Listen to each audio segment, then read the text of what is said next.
How's it going, everybody in Vancouver? I am John Nash. I wanted to say, first of all, thank you so much.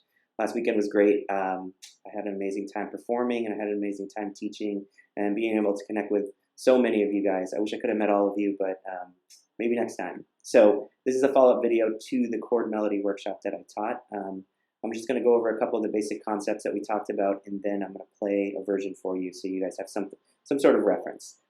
So the first idea we talked about was how melodies are built. Basically, melodies are built from the 7 notes that we find in the major scale of whatever key we're in. So in the key of Hallelujah, in the key of C, the melody that we play is built from the 7 notes in the C major scale: C, D, E, F, G, A, B, C. So learning how to play these, knowing where they are with your ears and also with your hands, is really great tool for being able to figure out melody if you want to kind of do your own chord melody compositions. So we talked about how to build a major scale kind of along one string, major scale hand shape. So what I like to think about is I like to think about the whole step between the first and second note being between the pointer finger and the third, the pointer in the middle, and then between the middle finger and the ring finger is another whole step, and then the half step is between the ring and the pinky. And if we keep that hand shape consistent and just shift it, then we get the whole step, half step, whole step, half step pattern that we need for the major scale. So if I start on any note and I just move there, whole step, half step, shift my hand for the whole step, and then I go another whole step, and half step.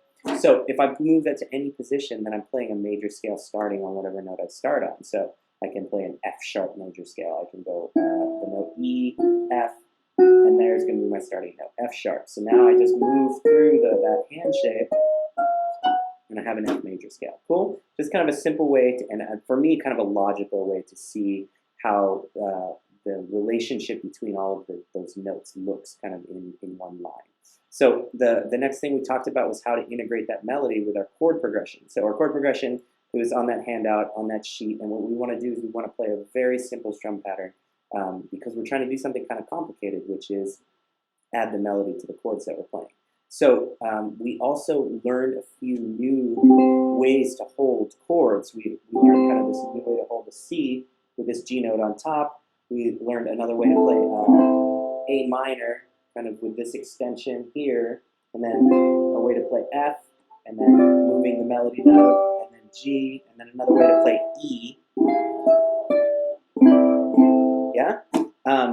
So learning how to play those shapes, actually just learning how to do something else with your other fingers while you're holding the chords, is the real kind of tricky part about chord melody. Okay, so I'm going to play a quick version of it, and then you guys use that for reference.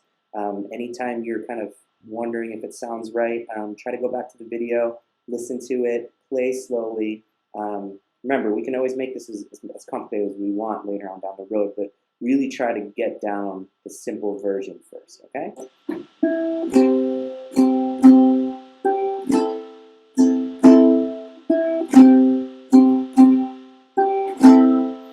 Open G string to F, then to G, then to G7, then to C. Back the melody.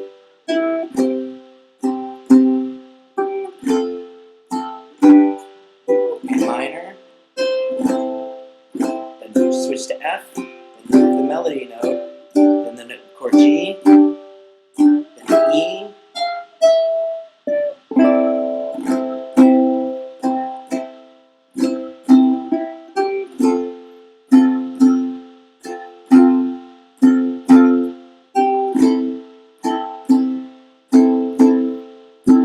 walk up, F, then I'll do the ending that we didn't go over, and then version of C, then to G, then finish on C. Okay, so take it slow. Hopefully we get to see you guys soon. Please do keep in touch. Shoot me an email. Follow me on Facebook. Be sure to check out my website, ukuleleinspired.com, and hopefully we see you soon, all right? Take care.